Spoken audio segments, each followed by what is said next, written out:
Good morning, ladies and gentlemen, and welcome back to the Caden Kubler Show, Week 8 edition here in the NFL. This feels like the time of the season where you can really gauge who the true contenders and the pretenders are in the National Football League, and I've got a good gauge on who I believe can go and win it all, and I watched one of them last night on Sunday Night Football where the Green Bay Packers lit it up in the second half. This was an unbelievable performance from Jordan Love from this offense as a whole. I've got a few key takeaways for Green Bay's side of this, and obviously for the Pittsburgh Steelers as well. This was a very disappointing second half where you win this game and you feel like the Steelers can go out there and beat a lot of teams in football. And I've got a funny analogy for you guys here as well.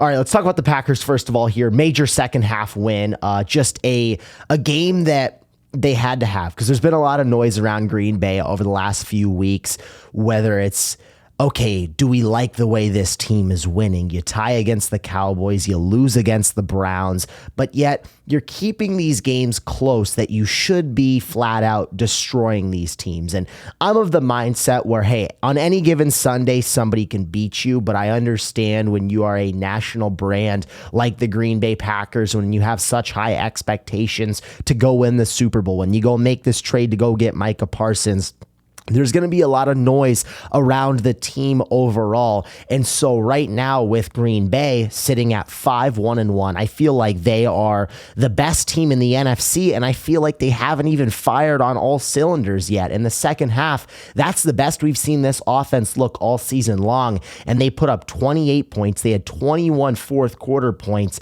and they just sliced right through this Steelers defense. And the reason why I'm so nervous for the rest of the league when I look at Green Bay is because I truly believe they are only just scratching the surface. They still have so much more meat on the bone, and I know that sounds crazy to say, but let's first of all look at this second half for the Green Bay Packers, because I believe it's the best they've played in terms of a half of football this entire season, but I think it maybe is the best half of football that Jordan Love's ever played throughout his entire career. At one point, he had 20 straight completions, ladies and gentlemen, 20.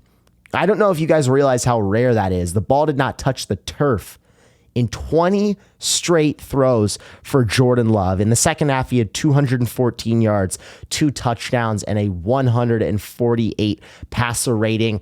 He was absolutely cooking.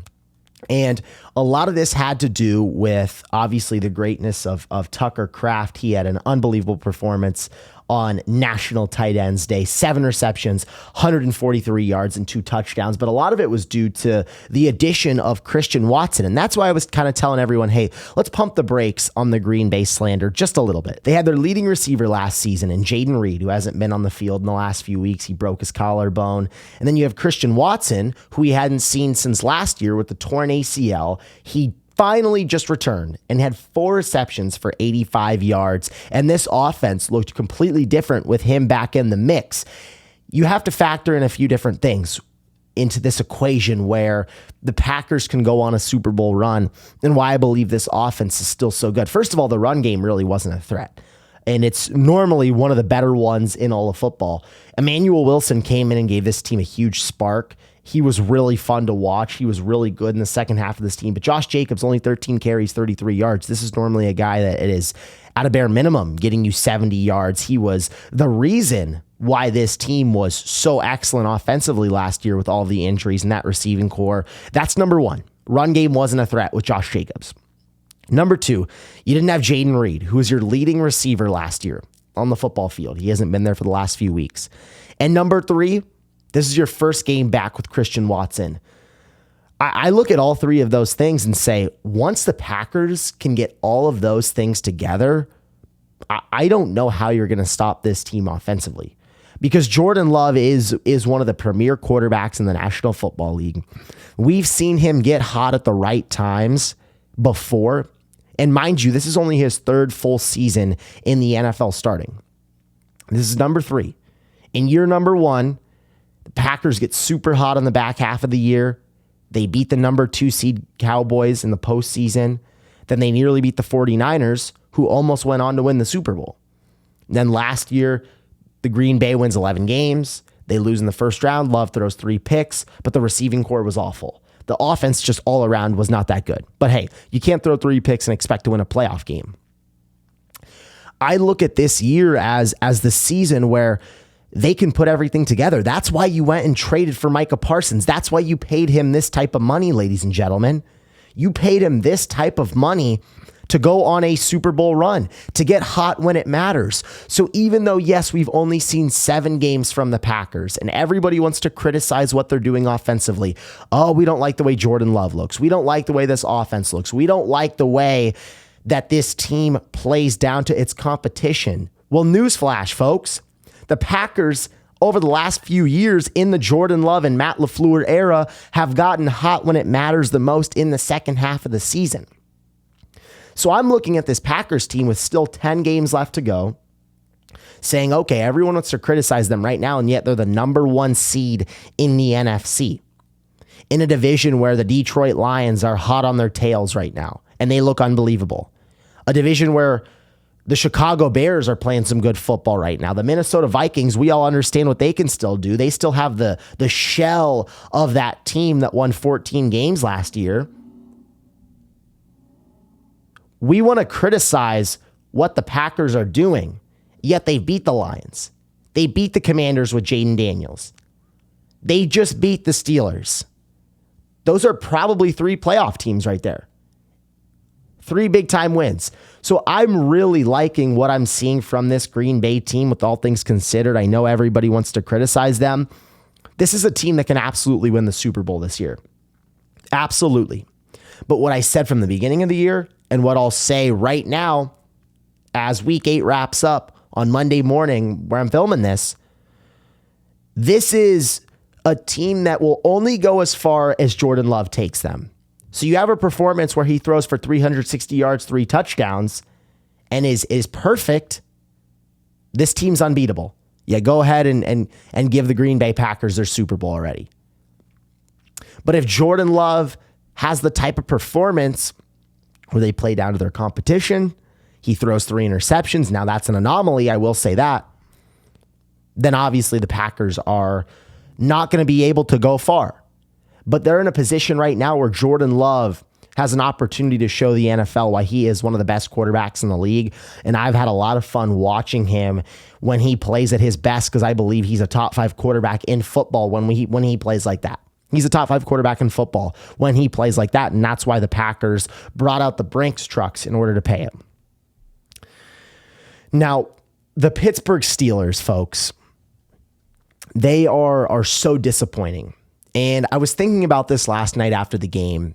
I was cracking myself up, to be quite honest with you guys. I thought this was really funny. I was trying to craft this analogy as perfectly as I could. And when I thought of this, I was like, man, this is hilarious. When I look at the Pittsburgh Steelers, they're the pretty girl that you love dating, that you know you can never marry. You know you can never marry this girl.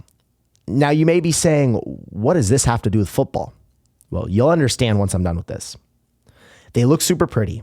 They smell nice. They reel you in with all of these off-season signings. They go out and get Aaron Rodgers. They go get DK Metcalf, re-sign TJ Watt as the highest paid pass rusher in the history of the sport. They spend all of this money. As a matter of fact, they spent the most money in the NFL on this defense. So they reel you in. Super pretty, smell nice. Then you get to second base with this Steelers team like usual. You win a lot of football games in the regular season. Last year, they started 10-3. Everyone's like, oh my goodness, here we go. This Steelers team's going to go on a run. They're going to finally end the drought. They're going to win a playoff game. This year, you get to second base. You start 4-1. Aaron Rodgers, here we go. And then the red flags start to pop up. You lose 2 straight games here. You still don't have a playoff win in 8 years.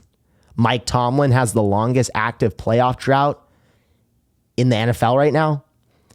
And this was the cherry on top for me. This was when I really started to crack myself up. Being over 500 doesn't literally and figuratively get you the ring. It doesn't. If you're the pretty girl, being over 500 doesn't get you the ring. And for the Steelers, it's never going to get them the ring. Just being over 500. Because I feel like that's the stat that we all hear every single year. Mike Tomlin, never been under 500 as the Pittsburgh Steelers head coach. He hasn't. That's great. But like I said, it's not going to get you the ring. Now, he does have a ring, but it's been a while. And I'm not saying that Mike Tomlin should be fired whatsoever. That's not the point of this video or of this take right now. But what I'm trying to say also is, like, if you don't win a playoff game in 8 years as an NFL head coach, you get fired. A lot of people are saying that John Harbaugh should get fired, and this dude's winning playoff games left and right. Now, I'm not saying he should get fired, but that's the type of conversation that you get into. Because when you don't win playoff games, when you just get there, you eventually get fired. But Mike Tomlin is a great coach. But the Steelers have red flags. Whether that's, texting other people behind your back, whether that's, being sneaky. The Pittsburgh Steelers, their defense looks bad. They win in the past these dirty football games that make you wonder, is this sustainable against the Chiefs? Is this sustainable against the Bills? Is this sustainable against the Ravens in the postseason? No, it's not. And that's why we've seen this now, folks, for 8 straight years. Take it back to that season a few years ago with Big Ben, with Juju, when they started, I believe, 11-0. And everyone's like, this Steelers team, they can win it all. They're the pretty girl you love dating. You love dating them, but you can never put a ring on that finger. You can never marry them. And that's how I view the Steelers. This is not a team that could go win the Super Bowl, folks. I don't even think they're going to make the playoffs. Maybe at 4-1, I thought, okay, with how bad this division is, with how bad the Bengals look considering Joe Burrow's injury, the Browns, they've got a good defense. Shout out Myles Garrett getting 5 sacks yesterday. Unbelievable. Ravens struggling with injuries. This felt like the year that the Steelers could make the playoffs. You lose 2 straight games. I don't even think this team's going to make the postseason, folks. They're 4-3 as we stand. Let's go through this schedule real quick here. 4-3 after 8 weeks. They play the Colts next week. Best record in the NFL. Chargers on the road. Chargers be a little healthier. They're 5-3 right now. Bengals at home. Should be a win. Bears on the road. Coin flip. But they can win that game. Bills at home. Loss. Ravens on the road. Loss. Dolphins at home. Could be a win. Lions on the road. Loss. Browns on the road. That'll be a tough one. You never know with that. That could be a coin flip divisional game. Then they finish off their season with the Ravens at home. I don't know about you guys, but I see the Bengals, Dolphins, and Browns as 3 games that the Steelers will win. I'm not going to 100% give them the Bears. And even if I do give them the Bears, you know what the win total's at? It's at 9. This team right now, I don't know if they get to 10 wins. And realistically, I think the Ravens are going to go on a run right now. I think the Ravens can win 10 games. Realistically. The reason why they're 2-5 is because they've been so injured. The Steelers have no excuse to be 4-3. The Steelers could have put this division away, as crazy as that sounds. But now you're letting Cincinnati hang around, and that was a big loss for them against the Jets. But you're letting Cincinnati hang around. Can they get Joe Burrow back? You're letting the Ravens hang around. It seems like who gets to 9 wins? Whoever gets to 9 wins, you're going to make the playoffs. Can the Steelers get to 9 wins? Can the Ravens get to 9 wins? Do the Bengals have 9 wins on that schedule? I don't think they do. This feels like a 2-horse race right now. And I don't believe the Steelers are going to be the one that gets it done at the end of the day. I don't believe they are. And that's a major disappointment for this team. And the final thing I want to say here, I think Aaron Rodgers has played some really good football this year. I know that may sound nuts. Dude's 41, about to turn 42 in December. Aaron Rodgers played some good football this year. The offensive line is not great. I know there are situations like we watched last night where they get to 3rd and long, whatever. Micah Parsons gets after him and Aaron Rodgers gets sacked. But his mobility has looked great this year at 41. I know that's what they just kept talking about on the broadcast, and it did get a little old, but his mobility did look really good. For a guy that's 41, about to turn 42. He looked really mobile. He was making plays with his legs. That first throw to Roman Wilson down the sideline, that was pretty sick. Rolling right. Rodgers has still got it. But the offense around him doesn't. The offensive line's not great. The receiving core clearly needs some more help. DK's good, but you need more. You need more, in my opinion. And I do think there are some receivers out there, whether it's a Chris Olave. I don't think Jalen Waddle's going to get moved, but can you create an enticing offer to the Dolphins? What does Garrett Wilson look like? I think there are enough moves. There are enough plays on the chessboard for the Steelers if they want to be competitive this year. Realistically, folks, the defense is getting older. Cam Hayward's getting older. TJ Watt is getting older. He's going to play some great football for a long time to come, but he's getting older. Aaron Rodgers, is this his last season? It's kind of right now, if you're the Steelers. You've got to win now. What are you waiting for here? You've got to sell out. You've got to go all out to go do this. That's why you spent all this money defensively. The defense is bad. All right, keep going. You've got to keep going. You can't stop now. So for the Steelers, I'm not going to sit here and say they're done. I'm not. I think they have a shot at making the playoffs, but realistically, if you ask me right now, hey, Caden, do you think the Steelers are going to win a playoff game this year? No, I don't. I don't think they're going to. Let's see what they can do in the upcoming schedule. I'm really curious to see how they play the Colts. That's going to be a fun game. I think the Colts are playing some excellent football right now. Them coming on the road, that's big for Pittsburgh. Because if you lose to Indianapolis and then you lose to the Chargers in back-to-back weeks, you fall to 4-5, kiss the season goodbye. Kiss it goodbye. It's over with. Major week for the Steelers. Houston Texans, though, on the other hand, what a weird, interesting team. I feel like I go from last week absolutely ripping them, saying they are failing CJ Stroud, which, I'm not going to sit here and if you guys know anything about me, I'm not going to sit here after 1 week and all of a sudden completely do a 180 about how I felt about a team. I'm not going to sit here and do that.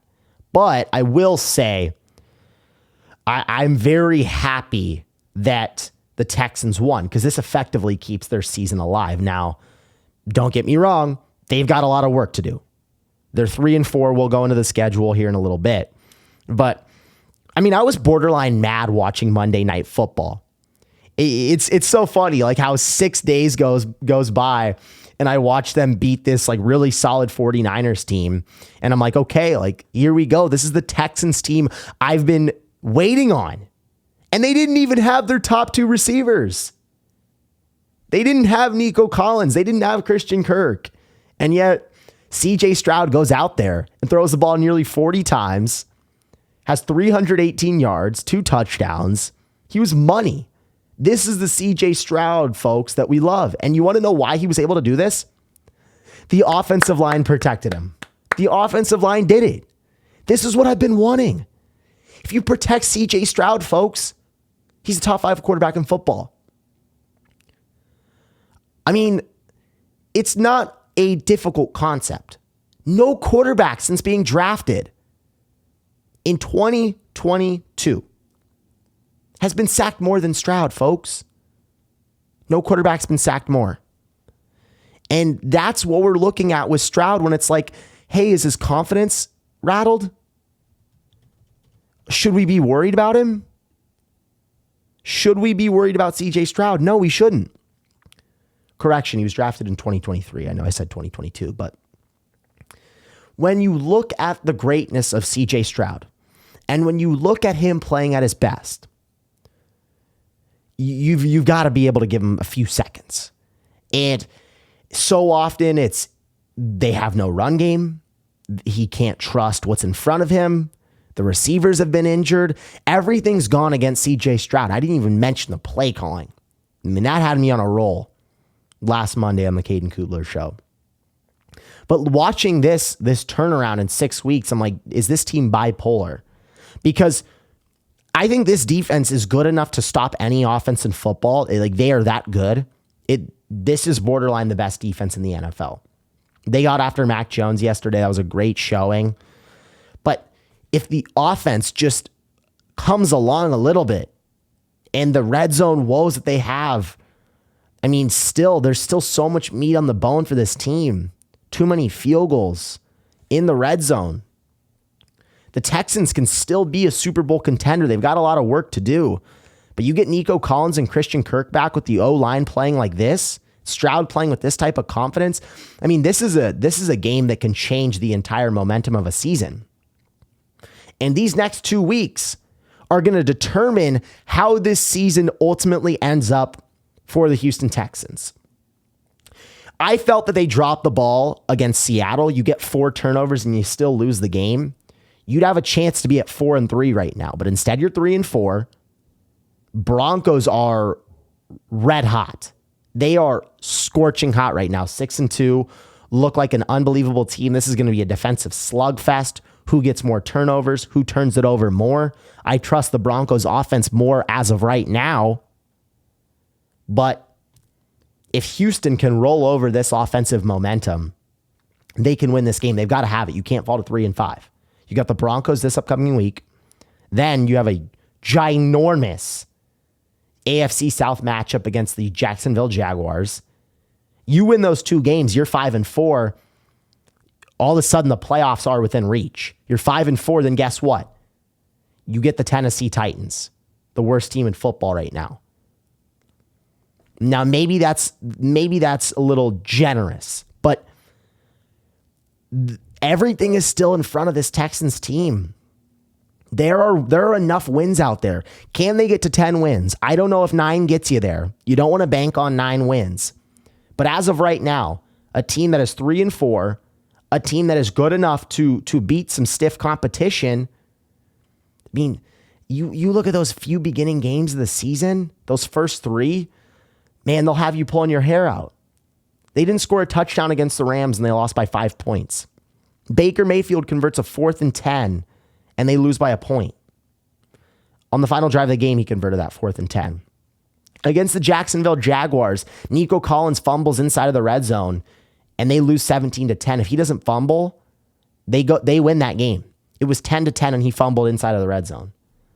And they start 0-3, back against the wall. You don't give yourself much room for error. You don't, but it's like the path is there. You beat the Broncos at home. You get the Jaguars at home. Thank goodness you're not on the road. You got to take care of business. They have to win these games if they want to make the playoffs. And then we can reassess the situation, but I think there's a good chance this team could be 6-4 10 weeks into the season. And that would be monumental for Houston because it feels like this can be a turning point game for them. You either go to 2-5 or you go to 3-4. You either save your season or you pack it up and you get ready for Cancun.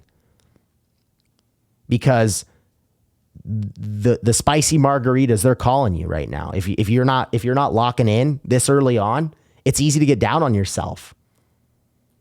Especially if you're the defense. I mean, you could get so frustrated if you're that defense, if the offense keeps letting you down, or if you're CJ Stroud and everyone around you keeps letting you down, but they kept fighting. And now here we are, 3-4, massive opportunity. Nothing fires me up more than watching a team when they have their back against the wall, season on the line. And that's what we saw with Houston, and they delivered. Great win for the Texans. Massive, massive win for the Texans. Now, I touched on the Broncos a little bit because that's who they ultimately play this week. And it feels like the more I watch Denver, the more they convince me. The more I buy into this team. The more I believe, yes, Bo Nix can go on a run. Yes, Sean Payton and this freakishly good defense can beat anyone in football. And that's how I view the Broncos right now, folks. I know people, it's so funny how our society works. I mean, whether it's the Eagles, whether it's the Chiefs, whether it's the Packers, or whether it's the Broncos, people have to criticize the way you win. Now, it was a crazy comeback win last week for the Broncos, 33 points in the fourth quarter, or whether they have to, put up 21 points in the fourth quarter against the Eagles, or 18 points, I should say, in the fourth quarter against the Eagles to come back and win. But hey, here we are, 6-2. Their only 2 losses off of a penalty where they should have beat the Colts, a penalty on a field goal that was missed. Then the field goal gets moved up 15 yards and the dude drills it. They lose by a point. Then against the Chargers, they lose by a field goal as well. They have 2 losses by a combined 4 points, folks. This team beat the Eagles on the road, just dominated the Cowboys, beat the Bengals really bad. This Broncos team, they look great, but it's the same thing with the Packers for me. And I will say with Bo Nix, we're only on year 2, whereas with Jordan Love, yes, this is only his 3rd year starting, but I want to say this is year 5 or 6 already. I think it's year 5. But for Bo Nix, this Broncos team is only going to go as far as he takes them. Now, the Broncos aren't in a position where I don't think they're going to go make a move at the deadline for a receiver, because I think they really like their core guys. I think they love Cortland Sutton. I know that. And Troy Franklin's a stud. If he plays like that, he's going to be a really, really good number 2. I just question if they have enough offensive firepower to compete with a team like the Bills or like the Chiefs, because we saw the Bills just destroy them last year in the playoffs when it mattered the most. But when Bo Nix plays like this, the Broncos are dang near impossible to beat. Nearly 250 yards, 4 touchdowns, 1 pick. He played a great game. And he was getting outside of the pocket, making throws.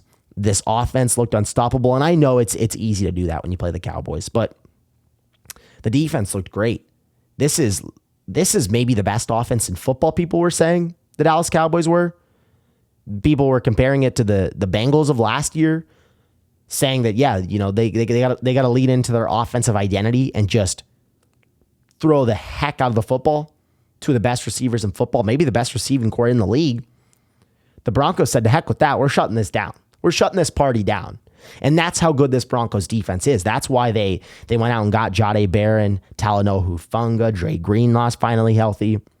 This is the best defense in football. And when you neutralize this type of offense, man, the Texans, they've got to be on their A game.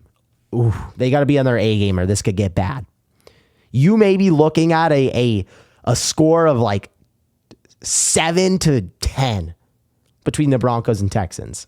And I'm going to love every second of it because you got 2 absolute juggernauts defensively in the Broncos and Texans. It's going to be a great game. But this team convinces me more and more when I watch them, whether it's, Bo Nix leading a 33-point comeback in the fourth, or it's this team beating Philly on the road, or this defense stopping one of the best offenses in football. I talk myself more into believing in, hey, the Denver Broncos, this is not the same team from last year. Like, yeah, it was an incredible comeback last year. It was an incredible turnaround with having to take on the Russell Wilson dead cap space, whatever that was, whatever that abomination was, having to take that on, getting a rookie quarterback, and Sean Payton turning that into a playoff team in year 1 with Bo Nix. I mean, that was unbelievable. And then in year 2, they start slow. The offense doesn't necessarily wow you. And these last 2 weeks, they've got 77 points offensively. Bo Nix, 6 touchdowns in 2 weeks. This offense, if they play like this, they're good enough to beat anyone. And the schedule is tough in the second half of the year, I will say. We're going to get more opportunities to see how legit they are. Still got the Chiefs twice, got the Commanders on the road, Packers, Jaguars. This Texans game is huge for the Texans. But I'm loving what I'm seeing from Denver right now. I'm really, really loving it. And I do believe that this is a team right now with how wide open the AFC is. I think this team can beat Indianapolis when it matters the most. If Lamar and the Ravens aren't good to go defensively, I think the Broncos can beat them. With the question marks I have around the Bills, I'd still give the Bills the edge, but with how lopsided that game was in the playoffs last year, I think the Broncos, would have a real chance at pulling off an upset there. I think the Broncos can absolutely beat the Chargers. I would say the Broncos right now, I'll say this, here we go. Put this on the record. Get your clips ready. 6-2, 8 weeks in. The Broncos in the AFC right now are good enough to beat anyone except the Kansas City Chiefs. They can beat the Patriots. They can beat the Steelers, the Bills, the Chargers, the Colts, Jags, you name it. They're good enough to beat anyone. But I still can't give them the edge over the Chiefs. I can't give anyone the edge over the Chiefs. They've got a big Monday Night Football game tonight, but I'm loving what I'm seeing out of the Denver Broncos. If you were the Baltimore Ravens, you could not have asked for a better weekend in general. If you really look at it from a grand perspective here, the fact that this team, thinking they were going to get Lamar Jackson back this week, thinking that this was going to be the time where everything goes right for them. This is where they got to start firing on all cylinders. Like I mentioned to you, I love when teams have their back against the wall, do or die. This is what the situation looked like for Baltimore when you're 1-5. When Lamar Jackson's missed the last few weeks, you guys get the bye week, you're thinking you're finally going to get healthy, and then it's, okay, all systems go. Now we got to go. Lamar, you find out Saturday is not playing, super late. And I'm like, what the heck? He was supposed to play this week. Chicago's a good football team. You've got to win this game. You can't fall to 1-6. The spicy margaritas that Houston was maybe looking forward to, maybe Baltimore could be looking forward to in Cancun. But you win this game now, and all of a sudden, okay, here we go. We've got some life. Lamar Jackson on a short week against the Dolphins. Here we go. 3-5. It's there.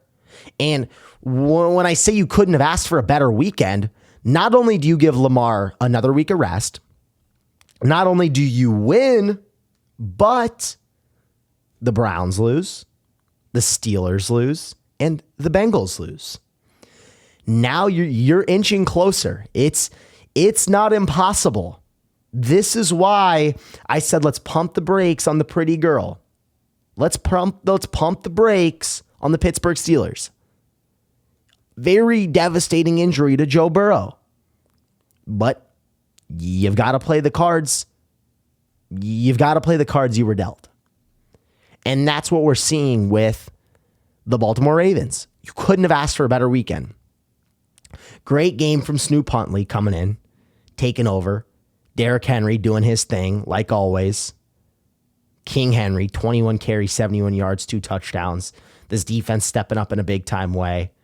Finally getting some health kicking, which you needed. Man, you needed. But they looked good. I mean, Caleb Williams and this offense have had a lot of success over the last few weeks. They'd won 4 straight games. You could argue that they were one of the hottest teams in football. 4-2 coming into Baltimore. And you guys, they did their thing. The Ravens did their thing. I was extremely impressed watching the resiliency of this team. Chicago stormed back late, but Baltimore, they had the answers. They had the answers when they needed them. And now you sit at 2-5 with Lamar coming back. And it's going to be tough. I truly think 9 wins can get you there in this division. I think 9-8, that's the spot you've got to be at. If you can get to 9-8, you can win this division. I don't think you can make the wild card, but realistically, who do I trust more? Do I trust with this upcoming schedule? Like, oh my goodness. I didn't even realize this. Let's look at these next few weeks here. I mean, the Ravens are going to be 5-5 before we know it. You go on the road against the Dolphins. You go on the road against the Vikings. And then you go on the road against the Browns. You're 5-5. Dolphins, Vikings, Browns. Do those teams have a combined, 7 wins? 3 teams have combined 7 wins.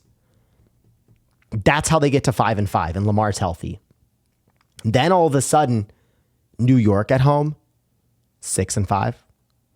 The Bengals at home, 7-5. The Steelers at home, 8-5. The Bengals on the road, 9-5. That's 9 wins right there. And then you're not telling me if this team's healthy, maybe they make a move before the deadline. You get the Patriots at home, could easily be 10-5. Packers on the road, you can win that game. This is the thing. I don't want this to get misconstrued. The Ravens are one of the best teams in football when healthy. And so it's I can't just definitively sit here and tell you after gassing up the Packers, yes, they're going to win. The Packers, no questions asked, are going to win. No, that's not how this works. When you have Lamar Jackson, you can win any football game at any given time. Then they go on the road against the Steelers. Realistically, this team can easily go 10-7, easily, in my opinion. And I'm sitting here telling you before I looked at their schedule, I'm being serious. That was an honest reaction. When you play the Dolphins, Vikings, Browns, Jets, Bengals in a 5-week stretch, and that's 5 wins right there. That's 5 wins. Bengals is going to be a little tougher because they've been heating up. I expect the Ravens to make the playoffs. Now, what do I expect with the injury problems? I don't know. Like I said, I think the Broncos can get them. The Colts, maybe. There's some teams playing some great football in the AFC, and that's what leads me into my next point here. The Colts deserve flowers. I'm a guy that's going to call it the way it is. And I feel like so much of sports media is, how can we tear people down? How can we criticize a team after 1 week? How can we overreact? That's a good way to put it. We live in an overreaction society. I think watching the Colts now after 8 weeks, I feel great saying this team is legit. They're undeniable. 7-1. Daniel Jones playing at an unbelievable level, a dang near MVP caliber level, and his counterpart in the backfield, Jonathan Taylor, absolutely playing at an MVP level. I mean, this Colts offense, nobody's had any answers from them. And this is how crazy the NFL works. You go from at one point being a team that realistically you don't have much hope can make the playoffs. You have Daniel Jones and Anthony Richardson. You start Daniel Jones, Shane Steichen, he's on the chopping block most likely this year if he doesn't figure it out. And all of a sudden you're 8 weeks in now, and this has been the hottest team in football. And Daniel Jones is now going to get a long-term deal with Indy. And Jonathan Taylor is probably going to win the Offensive Player of the Year. It's crazy how this works. Crazy how the NFL works. And we've seen this over the last few years. I mean, this is the NFL. This is what makes it great. The parity in the league is what makes it so fun to watch. 2 years ago, you had rookie CJ Stroud with the Houston Texans with a rookie head coach, rookie OC, all these rookies, rookie. And guess what? They go from being one of the worst teams in football the year before to a team that wins a playoff game. Then last year, you have the Commanders, one of the worst teams in football, rookie quarterback. They get to the NFC Championship. This is the surprise team in the NFL, folks. Nobody had this team as a team that could do this. It would be a hot take if you thought they were going to make the playoffs. If you thought they were going to win the AFC South. A lot of people thought they were the third best team in the AFC South. Let alone be in contention and be in the driver's seat to get the number 1 seed in the AFC. This has been amazing to watch. I love the revenge / comeback storyline that we're seeing in the NFL. It's so fun to watch. Whether it's Sam Darnold, it's Baker Mayfield, it's Geno Smith, and it's Danny Dimes here doing his thing. And this is a great message in life in general.